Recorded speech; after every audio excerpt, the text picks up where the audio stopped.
Bonjour et bienvenue dans cette vidéo. Les traditions, souvent, la plupart du temps, sont des commandements d'hommes.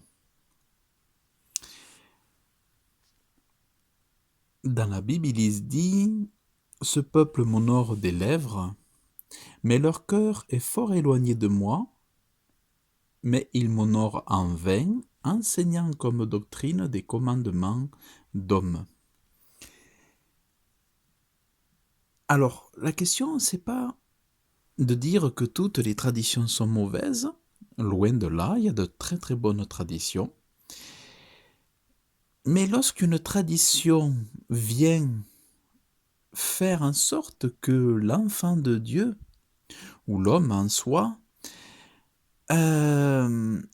aille contre le commandement qui est « Tu aimeras ton Dieu de tout ton cœur, de toute ton âme et de toute ta force », dès que ce commandement-là est annulé par une tradition, eh bien ce commandement d'homme s'en va à l'encontre de l'Évangile, à l'encontre de la bonne volonté de Dieu.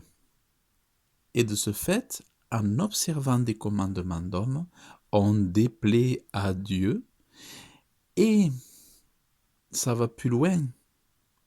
On perd, celui qui pratique ce genre de choses perd la bonne grâce de Dieu, il perd la bonne main de Dieu sur sa vie.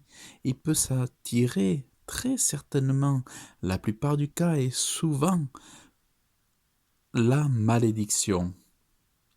C'est pour ça que certaines pratiques de tradition d'hommes amènent l'aveuglement et l'ensorcellement, si bien que aujourd'hui, beaucoup d'enfants de Dieu ne savent pas faire la différence entre le bien et le mal, le bon vouloir de Dieu et ce qui déplaît à Dieu, entre le pur et le vil.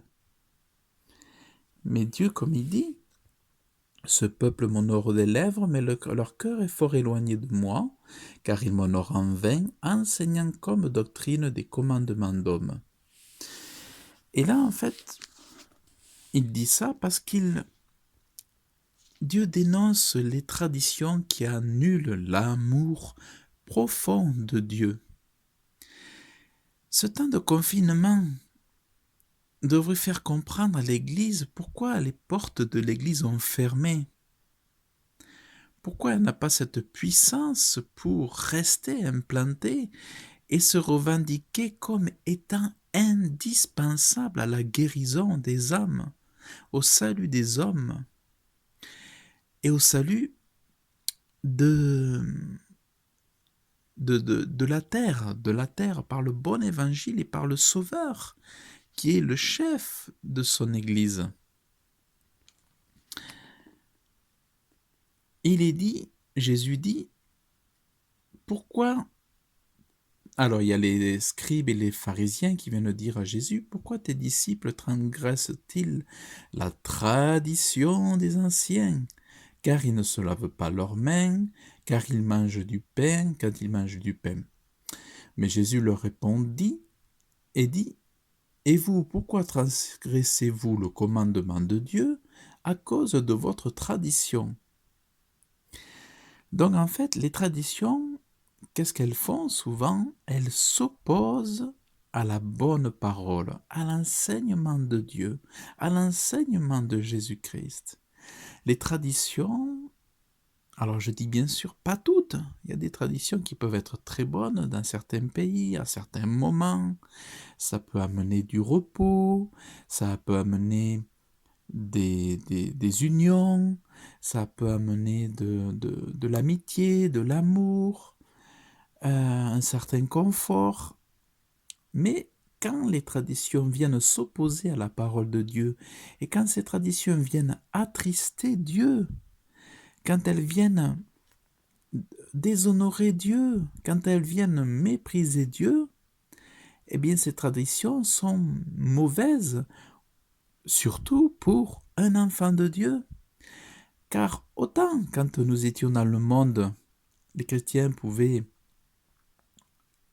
suivre toutes les traditions, puisque bon, elles sont où ils étaient dans l'esprit du monde. Mais quand les enfants de Dieu sont sortis de l'esprit du monde pour entrer dans le royaume de Dieu, les traditions ne devraient plus les influencer et ne devraient plus contrôler leur vie et ni contrôler leur calendrier, leur semaine ou leur mois. Certes, par ignorance, on ne pêche pas lorsqu'on suit.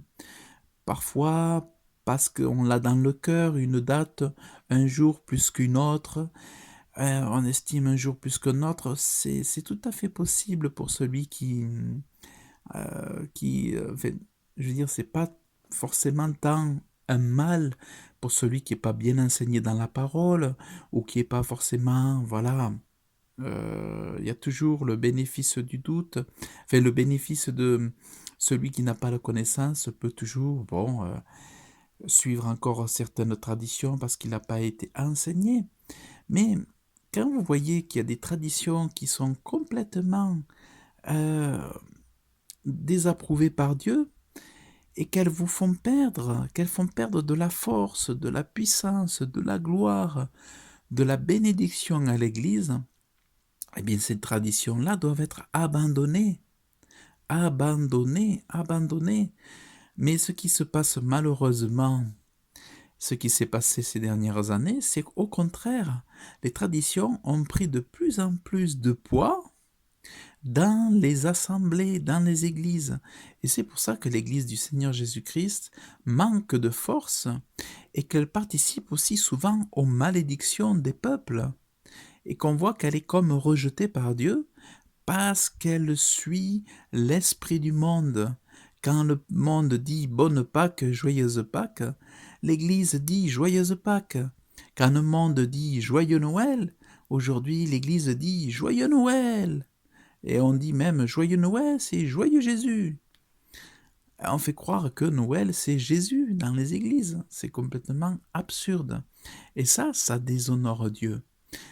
Donc, et vous, pourquoi transgressez-vous le commandement de Dieu à cause de votre tradition? Car Dieu a commandé, disant, honore ton père et ta mère, et que celui qui médira de père ou de mère meure de mort. Mais vous vous dites, quiconque dira à son père ou à sa mère, tout ce dont tu pourrais tirer profit de ma part est un don, et il n'honorera point son père ou sa mère. Et vous avez annulé le commandement de Dieu à cause de votre tradition. Hypocrite, Isaïe a bien prophétisé de vous, disant, ce peuple m'honore des lèvres, mais leur cœur est fort éloigné de moi, car ils m'honorent en vain, enseignant comme doctrine des commandements d'hommes. Dans une vidéo, je vous expliquais comment savoir en 5 minutes si quelque chose est biblique ou pas. Alors, je vous avais montré dans cette courte vidéo que vous pourrez trouver sur mon mur Facebook que la Sainte Seine est biblique. Je vous ai montré comment le savoir et je vous ai montré que Noël est sorti de l'imagination des hommes à partir de l'an 400, donc au 5e siècle, de l'imagination des hommes, et que c'est donc un commandement d'homme. Et je vous ai montré que la Pâque est sortie de la tête ou d'un chapeau d'un religieux catholique de l'Église catholique romaine de l'époque en 200 ans, à l'an 200, c'est-à-dire 200 ans après Jésus-Christ et 200 ans après le fondement et les enseignements des apôtres. Donc là aussi, une imagination d'homme, des commandements d'homme. Donc pourquoi l'Église aujourd'hui, toujours plus, est-ce qu'elle souhaite le joyeuse Pâques et le joyeux Noël? Donc ce n'est pas fondé sur les enseignements des chrétiens et des disciples de Jésus. Il faut faire la distinction entre les traditions que donne l'Église catholique pour, je dirais, toutes les personnes qui vont à la messe et tout ça, et faire la distinction entre les chrétiens qui se veulent être disciples de Jésus, chrétiens basés sur les enseignements des apôtres et de Jésus-Christ, à la lumière de la révélation que donne le Saint-Esprit. Donc c'est pour ça que, plus que jamais, ces temps de confinement, ces temps de soi-disant pandémie, de tous ces satanistes qui sont des menteurs et des tueurs, nous puissions retrouver, accepter de retrouver par la vérité la force et la gloire de la belle Église que Jésus est en droit d'attendre de notre part. Donc vraiment, que la repentance de ces choses-là soit dans les cœurs et que nous comprenions, que nous acceptions la vérité et que nous acceptions d'être différents du monde, que nous acceptions de briser le lien de séduction que peuvent avoir ces traditions, ces commandements d'hommes qui sortent de l'imagination des hommes. Donc, voilà, je souhaite vraiment que ces choses soient ancrées puissamment dans votre cœur, que vous disiez non, que les pasteurs disent non à ces choses-là, que les apôtres disent non à ces choses-là, que les prophètes disent non à ces choses-là, afin de retourner à une église puissante, avec des miracles, et qui marche dans le bon chemin étroit que Dieu nous a donné. Voilà, donc que Dieu vous bénisse abondamment dans le nom de Jésus-Christ et je vous dis à très bientôt.